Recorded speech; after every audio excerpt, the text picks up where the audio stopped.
네, 안녕하세요. 시청자 여러분. 먼저 제가 오늘 드리고 싶은 말씀은 당내 권력 구조, 그리고 지금 있는 징계, 그리고 그 안에서 나오는 여러 가지 징계를 반대하시는 분들의 목소리, 그에 대한 평가, 뭐 이런 식으로 일단 첫 번째 이슈를 한번 정해보고 말씀을 드리겠습니다. 어제 제가 페이스북에 썼지만 저희 당내 구조라는 것이 이념 정당이 아니고 여러 가지 형태의 이합 집산적인 모습으로 되어 있죠. 그래서 크게 분류를 하면 대한과 미래의 한 20여 분의 의원들, 110명 중에 그다음에 15분의 친한계 의원들, 나머지 75분 정도의 저는 그냥 토호 세력이라고 하는데 PK, TK, 울산, 뭐 충청 이렇게 해서 약간 뭐 대주주 형태의 중진 의원을 귀두로 한, 그러니까 중심으로 한 여러 가지 파생되는 지역의 의원들이 계시는 겁니다. 뭐 예를 들면은 뭐 충청도 그러면 김태흠 의원 뭐 이렇게 볼 수가 있을 거고, 지사님. PK 그러면은 서병수,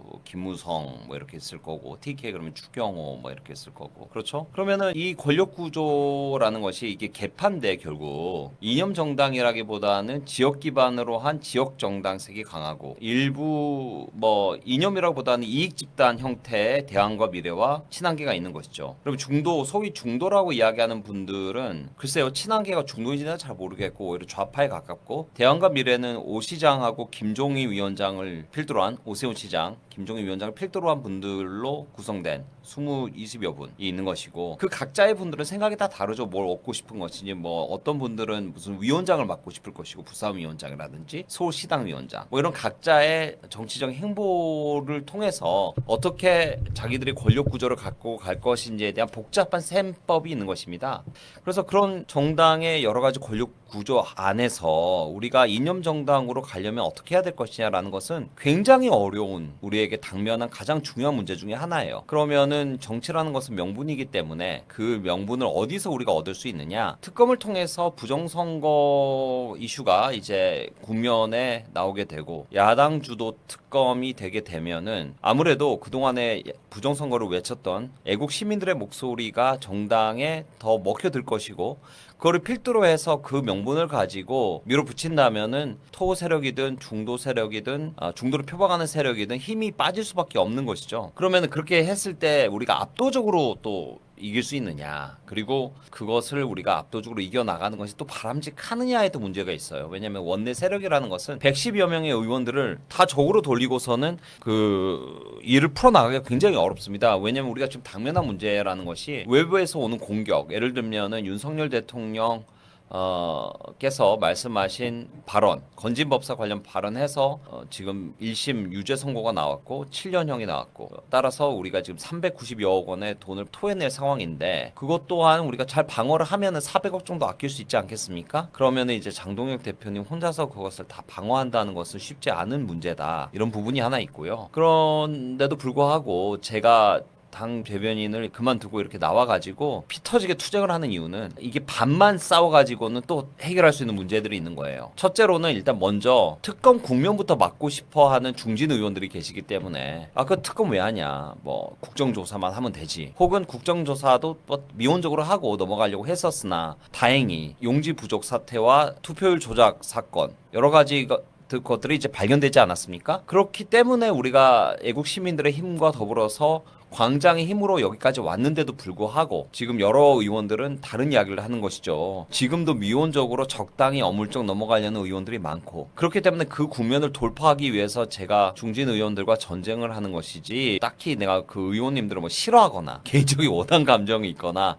뭐 이런 거 전혀 없습니다. 나는 개인적으로는 또 중진 의원들도 잘 알기도 하고, 어떤 분들하고는 여러 번 세미나도 하고 알고 지냄에도 불구하고, 지금 우리 당이 갖고 있는 가장 중요한 돌파해야 될 장벽은 특검을 관찰하는 것이다. 특검을 관찰하기 위해서 지도부를 흔들었던 중진 의원들이라든지 해당 행위를 한 사람들을 징계하는 것은 너무나도 중요합니다. 왜냐하면 그렇지 않고 넘어가면 다시 또 지도부를 흔들 것이고, 지도부가 흔들리면 특검을 국면을 관찰하기가 굉장히 어려워지겠죠. 따라서 특검을 가기 위해서, 특검을 가는 건 왜 갑니까? 이재명 정권을 공격하는 게 되죠. 왜냐하면 이재명 정권의 탄생 자체부터 부정선거가 있었을 가능성이 높고, 그것을 우리가 또 파헤치고 알아가는 것, 지방 지방선거도 도대체 어느 수준까지 민주당이 혹은 뭐 이재명 정부가 혹은 행정부의 일부가 혹은 중국이 부정선거에 개입했을지 여부를 우리가 파악하는 것은 너무나도 중요합니다. 그것을 파악하지 않고 그 실체를 밝히지 않고 우리가 더 나아갈 수 있다고는 할 수가 없죠. 따라서 우리는 지금 이를 파악을 하는 것이 너무 중요한데 그것을 오히려 민주당이 막는 것이 아니고 당 내부 세력, 지도부를 흔드는 세력이 이재명하고 야합을 한 것까지는 아니겠습니다만은 자기들의 권력 투쟁을 위해서 지도부를 장악을 하고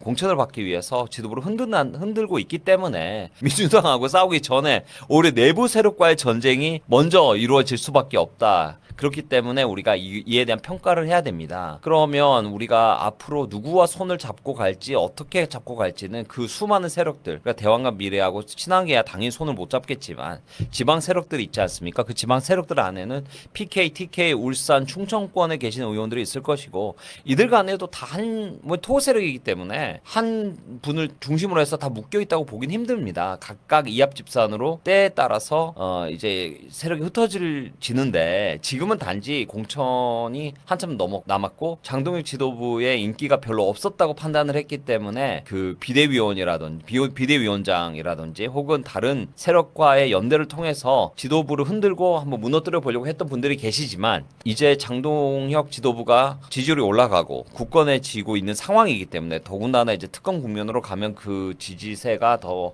확실해질 것이라 제 생각에는 우리 쪽으로 넘어오는 의원들이 많아지지 않을까 생각을 합니다. 그래서 이는 왜 중요하냐면 우리가 차기에 이제 공천을 하게 되면 도대체 어느 수준까지 공천을 살리고 누구를 날려야 될 것이냐, 30%를 살릴 것이냐, 40%를 살릴 것이냐, 반을 살릴 것이냐는 너무나 중요하지 않습니까? 저는 그런데 여기서 전제적으로 하나 말씀드리고 싶은 것은 뭐 90%를 자른다던가 이런 거에 동의하기가 어렵습니다. 왜냐하면 저 민주당 세력들은 너무나 음흉한 세력들이기 때문에 온갖 고무술수를 알고 있어서 저들이 쓰는 패를 읽고 대응을 한다는 것은 중진 의원들이 재선 의원급들이 전혀 없으면 어려워요. 제가 정치를 해보니까 이게 단숨에 배울 수 있는 게 아닙니다. 굉장히 수많은 고무술수가 있고 그 고무술수를 읽어내고 사전에 대응을 하고 파악을 해서 이긴다는 것은 상당한 모략과 전술이 필요합니다. 그렇기 때문에 중진 의원들은 기본이고 우리가 일부 의원들은 끌어안고 갈 수밖에 없다. 당 개혁은 따라서 최소 50%에서 70% 사이 언저리가 되지 않을까 조심스럽게 예측해 봅니다. 상당수의 의원들은 물갈이가 되겠지만 전체를 다 물갈이 한다든가 90%를 물갈이를 하는 것은 민주당에게 그냥 우리가 정치권을 내어주자 이런 거하고 또 마찬가지 효과를 낼 수밖에 없습니다. 따라서 그 중간에 어딘가 50%에서 70% 사이 어딘가로 되지 않을까 이렇게 예측을 해보고 그렇게 하기 위해서는 지금 누구와 손을 잡고 연대해서 나갈 것인지 당내 세력이 누가 우리 편이고 우리 편이 아닌지를 좀 생각해 볼 필요가 있죠. 근데 현재 구도로 봤을 때는 장동혁 지도부를 지지하는 의원들은 거의 없습니다. 몇 명 되질 않아요. 이제 조금 새로 들어오신 의원님들 뭐 이진숙 의원이라든지 김태규 의원, 이번에 선임된 박준태 대변인 뭐 등 정도, 박준태와 박충권 몇 명 되지 10명이 채 안 될 겁니다. 그런데 이를 확장해 나가고 우리 편으로 설득해 나가는 과정 그런 것들은 굉장히 중요하죠. 왜냐면은 정치라는 건 세이기 때문에 당내 갈등 국면을 이겨내야 되는 것도 너무나 중요하고 또한 민주당과의 대립 상황도 이겨내야 됩니다. 전쟁은 당내에만 있지가 않고 끊임없이 민주당에서도 들어오기 때문에 그들의 공격을 막아내는 것은 너무나 중요한데 지금 민주당 공격이 주춤한 이유는 잠시 저들의 전당대회 국면이기 때문입니다. 자기들끼리 내분을 하고 있어서 그렇지 전당대회가 끝나면 정청래가 이기게 되는 경우는 굉장히 다행스럽게도 저들의 전선이 무너지겠지만 만에 하나 김민석이 이기게 되면은 엄청난 공격으로 돌아올 거기 때문에 당내 세력을 규합을 하고 우리 편들을 규합을 해서 일부라도 전선을 확립하는 것 그때까지 이건 너무나 중요할 것 같습니다. 그건 뭐 지도부에서 알아서 판단을 하겠지만 여러분들에게 이런 이야기를 드리는 이유는 여러분들이 지금 당에서 일어나는 여러 가지 상황이 얼마나 복잡하고 다면적인지를 모르실 수 있기 때문에 그런 부분을 설명을 드리고 또 양해를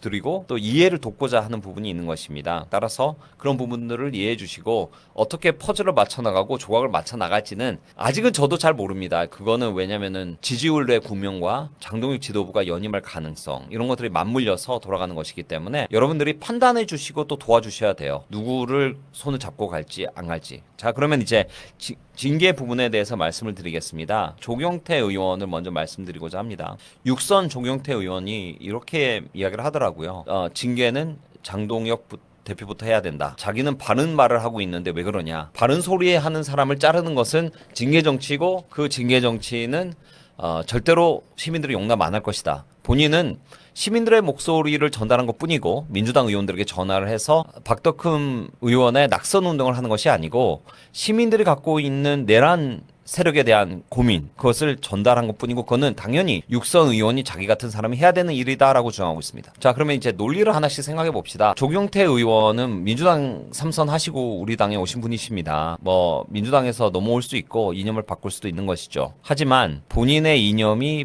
보수의 이념인지는 잘 모르겠다. 일단 이게 하나가 있을 것이고, 이 발언이 만약에 국회 부의장 경선을 거치지 않고 아는 분의 목소리로 나왔으면 그나마 좀 이해해 볼 수 있어요. 그런데 조경태 의원은 국회 부의장 경선에서 박덕흠 의원을 경쟁해서 지고 난 선수로서 민주당에게 전화를 건 것입니다. 이는 무엇을 의미하냐면은 본인의 욕심이 관찰되지 않자, 국회 부의장직이라는 곳으로 관찰되지 않자 박덕흠 의원을 모략하고 떨어뜨리기 위한 권모 술수로밖에 보일 수가 없는 것이죠. 첫째로는 당의 해당 행위가 될 수밖에 없는 것이 당의 결정, 즉 경선을 정당한 경선 행위를 통해서 선출된 우리 후보를 우리의 적인 민주말살당과 야합을 통해서 떨어뜨리려고 했던 그 모략과 고무술수는 그런 이야기를 만약에 공개적으로 하고 오히려 떳떳하게 이야기를 했다면 모를까. 뒤로 가서 민주당 의원들에게 전화를 걸어서 그들과 야합을 통해 가지고 우리 후보를 떨어뜨리려고 했던 것은 이게 해당 행위가 아니고 징계를 받지 않을 사유라면 무엇이 도대체 징계를 받을 사유겠습니까? 그리고 두 번째, 박덕흠 의원이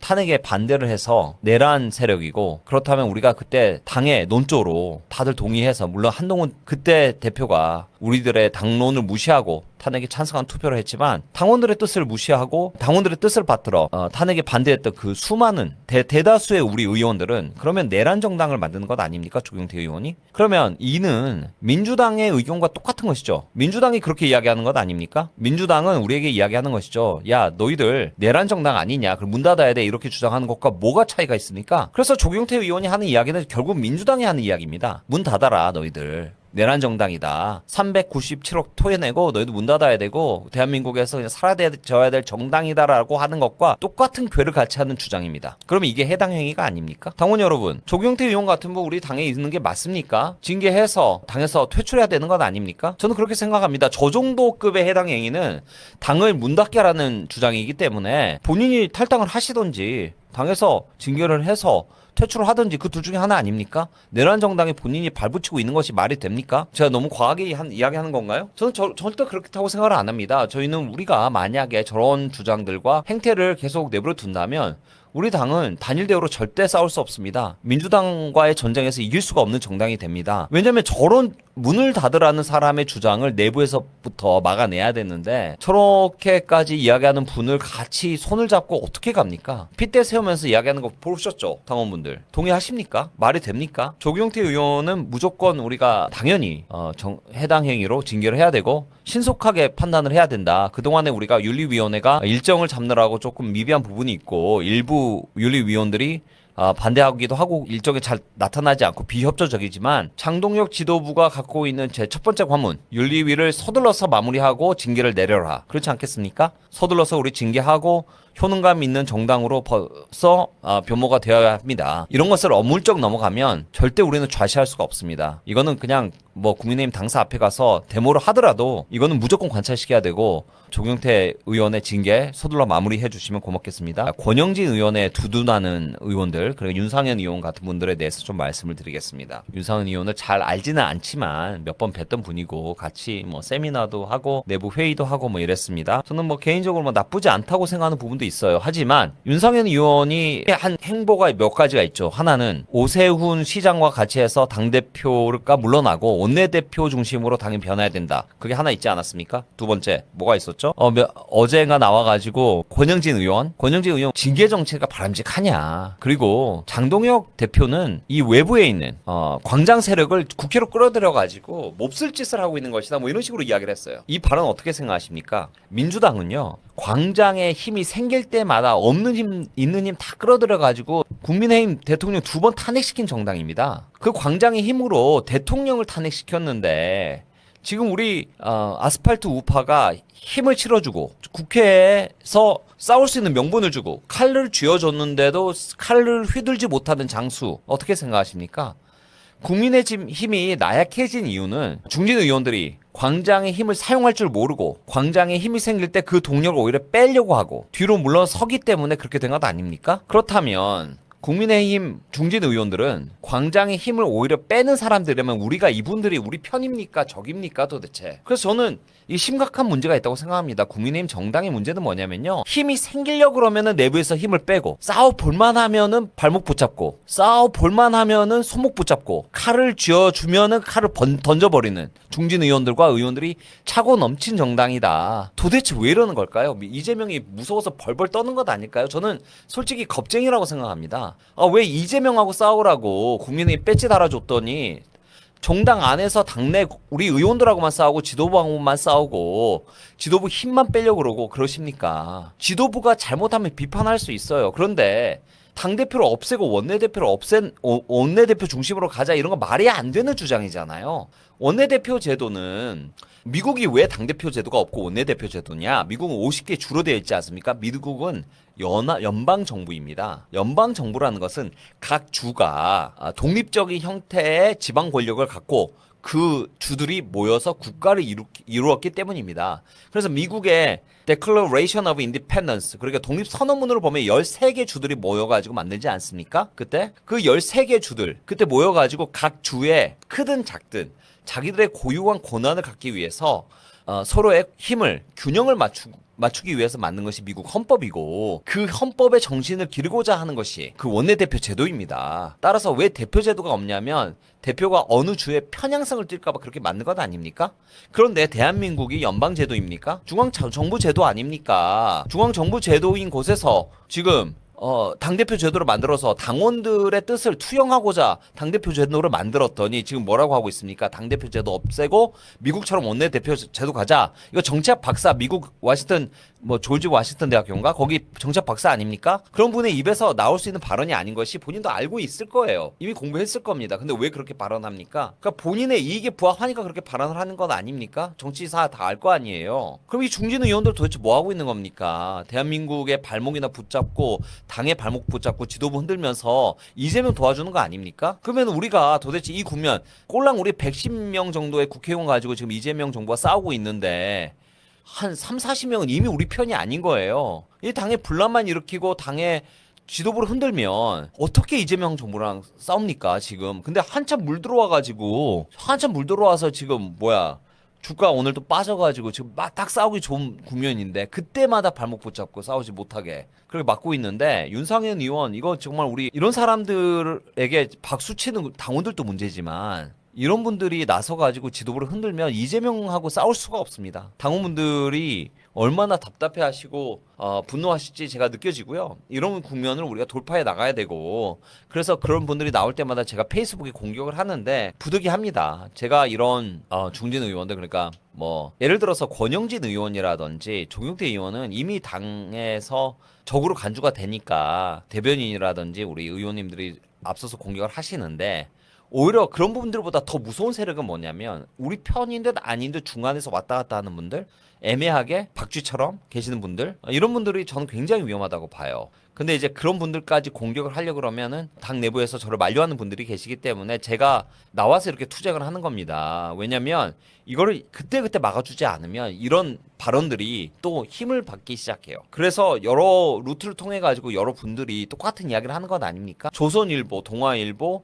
일부 중진 의원들 이런 분들이 결국은 방방 곳곳에 다니면서 각종 방송에 출연해서 당 지도부를 흔들기 위해서 싸우는 건 아닙니까? 그러면 그런 거를 이제 미디어에 싣고 미디어에 실리면 또 그걸 보고 자주 노출이 되면 그게 힘이 실려서 지도부의 지지율이 떨어지고 이재명하고 싸울 수가 없는 거예요. 그래서 우리가 잘 생각을 해봐야 돼요. 이분들이 과연 보수를 위해서 싸우는 것인지 아니면 자기의 공천권과 권력 혹은 사법 심판을 피하기 위해서 노력하는 건 아닌지 우리는 그런 의심을 할 수밖에 없습니다. 그러니 제가 부득이하게 내부 총질하시는 분들은 과감하게 싸울 수밖에 없다는 점 말씀을 드립니다. 자, 그러면 이제 다음 이슈로 넘어가 보겠습니다. 다음 이슈는 조정식 국회의장이죠. 조정식 의장이 이런 이야기를 했습니다. 이제 연임도 해볼 수 있다. 이재명 대통령. 이재명이 연임할 수 있다. 본인이 이재명 대통령이라고 했으니까 대통령 붙여준 겁니다. 이재명이 연임할 수 있다. 이렇게 이야기했죠. 그런데 이게 얼마나 말이 안 되시는지 당원 여러분들 잘 알고 계시죠? 일단 첫째로 우리가 뭐 명확하게 짚고 넘어갑시다. 128조에 의해서 대한민국의 대통령은 연임이 개헌을 하지 않고는 불가능하고 개헌에 성공을 하더라도 현직 대통령은 연임이 불가능합니다. 그런데 그걸 다 알고 있는 조정식은 그렇게 이야기를 합니다. 아, 국민의 뜻이면 다 바꿀 수 있어. 근데 이 사람들이 참 말도 안 되는 이야기를 하는 게 최진석 교수님께서 철학자 잘 말씀을 하셨던데 히틀러 뭐 이런 독재자들이 다 저런 식으로 된 겁니다. 국민의 뜻이면 다 된다. 국민 만능주의. 이게 독재의 명분입니다. 왜냐면요. 민주주의라는 것은 다수결의 의결도 중요하지만 소수의 의견도 존중받는 사회가 민주주의입니다. 소수 정당, 소수의 의견이 관찰되고 그것이 존중받아 협의를 이뤄서 법안이 통과가 돼야만이 민주주의인 것입니다. 물론 이제 소수 정당이 그것을 또 남용을 해서 가끔은 문제가 되기도 합니다만은 소수 정당의 의견 또한 존중받아야 되는 것이기 때문에 저렇게 자기들이 다수의 국민들의 표로 의해서 바꾸겠다? 그건 민주주의가 아니죠. 그러면 헌법을 개정하려면 절차가 어떻게 됩니까? 국회의원 200명의 동의가 필요하고 그 다음에 50% 이상의 국민들의 표로만 관찰될 수 있는 것입니다. 200석이 안 되죠, 민주당은. 그럼 어떻게 그 10석을 더 얻으려고 할까요? 제가 뭐 이미 여러 번 말씀드렸다시피 지금은 그런 기미가 안 보입니다만은 우리가 이제 총선 국면으로 들어가고 공천권 국면에 들어가면 공천을 받지 못할 것이 명확한 의원들이 일부 떠나서 민주당과 합류할 가능성 혹은 그들에게 동조할 가능성 저는 있다고 봅니다.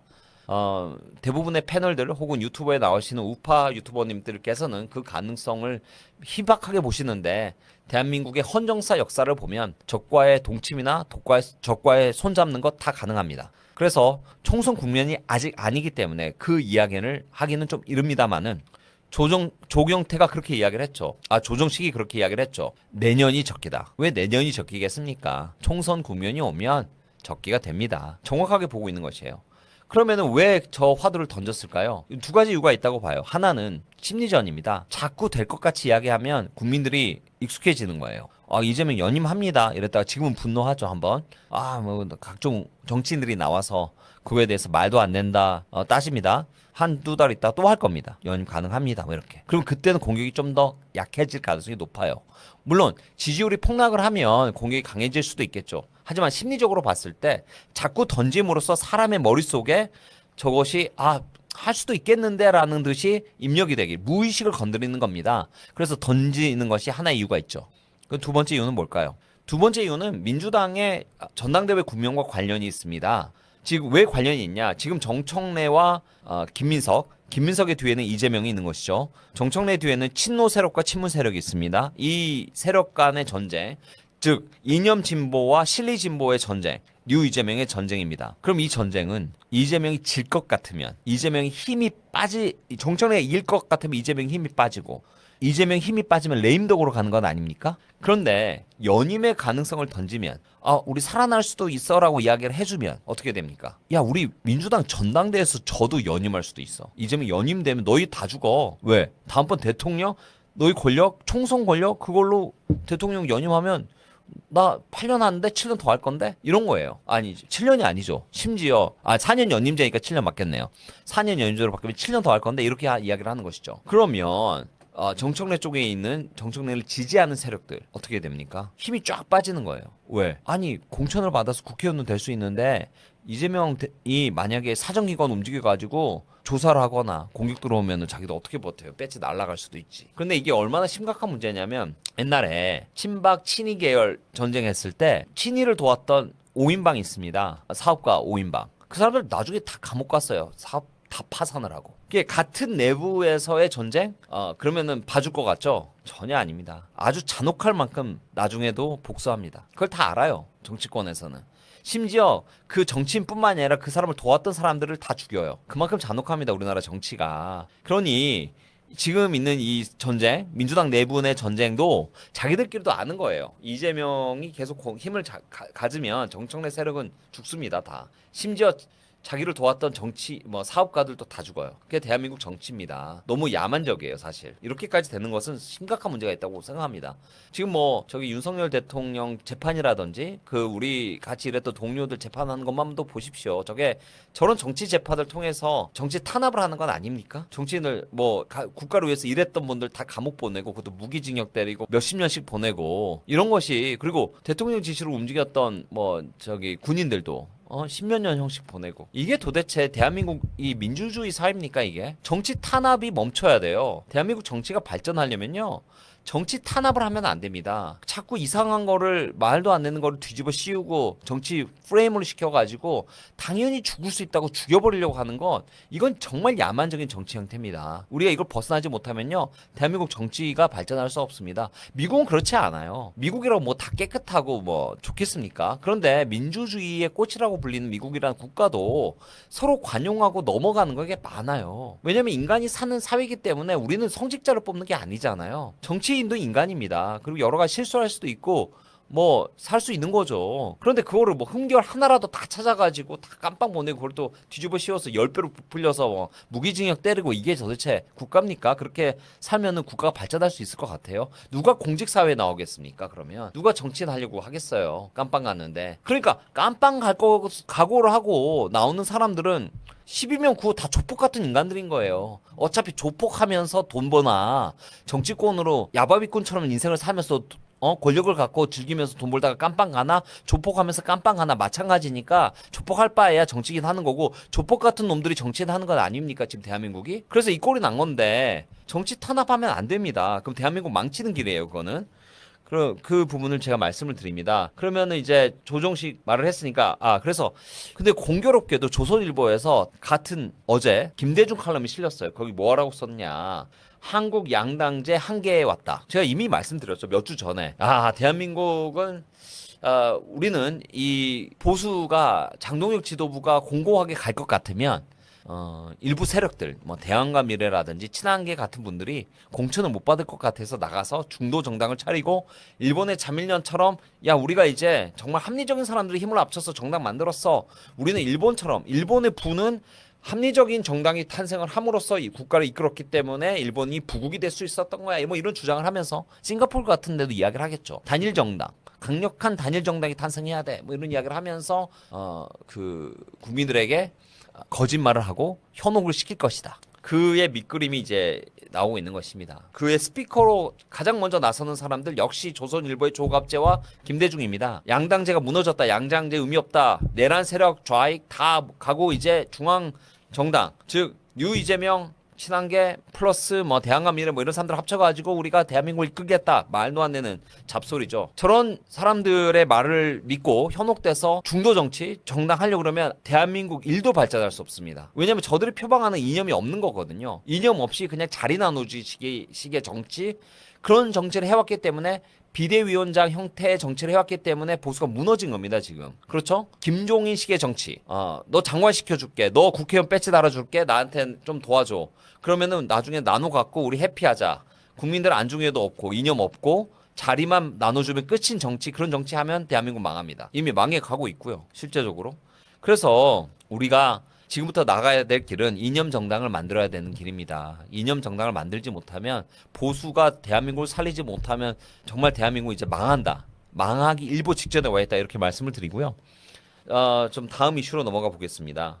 제가 저 부분은 왜 올렸냐면 조국인데요. 그러니까 저는 이제 대한민국의 문제를 여러 가지 각도에서 보는데, 그 중에 하나가 20대에 딴 졸업장 하나 가지고 인생을 다 아는 것처럼 사는 철부지들, 그러니까 조국 같은 철부지들이 저는 대한민국 망치고 있다고 생각합니다. 20대 공부 좀 잘해가지고 잘 외워가지고 서울대 법대 갈 수 있어요. 그리고 거기서 상위권 점수 받을 수 있고, 물론 또 어렸을 때 뭐 사실 패스해가지고 한동훈처럼 될 수도 있어요. 근데 정치라는 영역은요, 공부를 잘한다고 정치를 잘하는 게 아닙니다. 공부를 잘하는 사람이 정치 잘했으면 지금 대통령들 다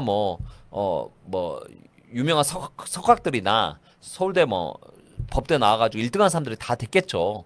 근데 왜 이해회창 같은 분이 떨어졌나요? 정치라는 것은 서민들의 문제를 해결하는 곳이지 않습니까? 대한민국의 비전을 제시하고 국민들의 삶을 돌보고 국민들의 피눈물을 읽어주고 국민들의 손을 잡고 같이 울어주는 것이 정치입니다. 그런데 서울대 법대 나와서 일찍 사시 합격한 사람들 그리고 어렸을 때부터 영감 소리 듣는 사람들이 서민들의 고통을 알겠습니까? 그래서 대한민국 정치가 망가지는 이유 중에 하나는 저렇게 조국처럼 일찍 서울대 법대 나와가지고 인물 좀 괜찮고 번번하게 나와서 갖가지 권모술수를 사용해가지고 자기 자녀들 좋은 대학교 보내보려고 인맥을 동원하고 이런 인생을 살다가 배지를 달고 국민들을 위한 삶을 사는 척하는 연기자들, 와인 마시면서 소주잔 내미는 그런 연기자들, 고급 음식점 가서 소고기 먹으면서 된장찌개 먹은 듯이 사진 올리는 그런 위선의 정치, 이거 우리 이제 끝내야 되지 않겠습니까? 그래서 국민 여러분, 당원 여러분, 저는 이렇게 말씀드리고 싶어요. 그러니까 우리 국민들이 좀 봐야 되고 누가 진정으로 국민을 위하는 정치를 하고 있느냐, 누가 위선을 떨고 있느냐, 누가 머리카락 넘기면서 혹은 뽕브라 넣으면서 키높이 구두 신으면서 정치하는 것이냐. 조선일보 그러면은 보수라고 생각했던 시대 지나갔고요. 뉴미디어로 넘어오고 있고 국민 여러분의 삶을 돌보는 정치인들 정말 줄고 있습니다.